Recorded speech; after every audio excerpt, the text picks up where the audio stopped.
Okay, so just to start from the top again, you go to trustnet.com, then click on Investments and Passive Funds, then click on UK Equities, click on the FTSE All Share Index, then refine your list further, and under Legal Structure choose Unit Trusts, and then under FE Passive Ratings choose 5 Passive Crowns.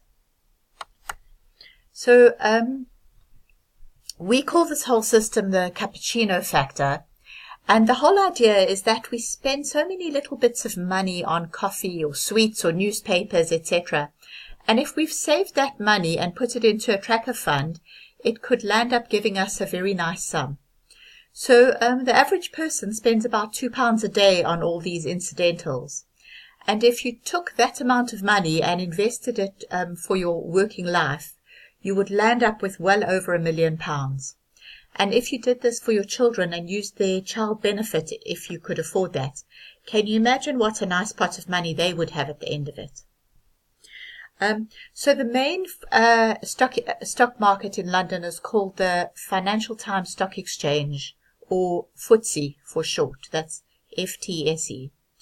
And this has been growing at just over 11% per year on average for the last few decades. So I think it's much better doing this tracker fund than putting the money in the bank. So a tracker fund tracks the FTSE index.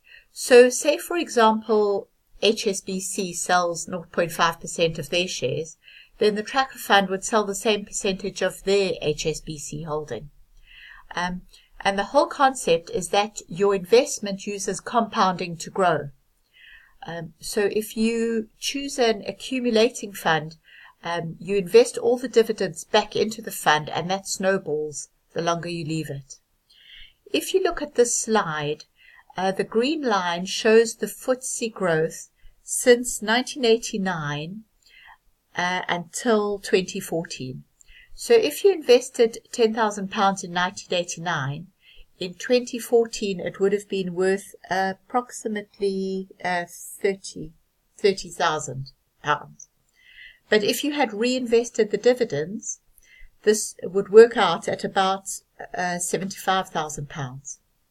And another thing that I really like about this is that you set it up once and then you just leave it for as long as you can, 20 years or so. You set up the standing order for the amount that you can afford, and you really don't miss this money at all. And you can do it with £25 a month upwards. And if you put it in an ISA, then it will all be tax-free too. And in the next clip, I will show you exactly how I did it.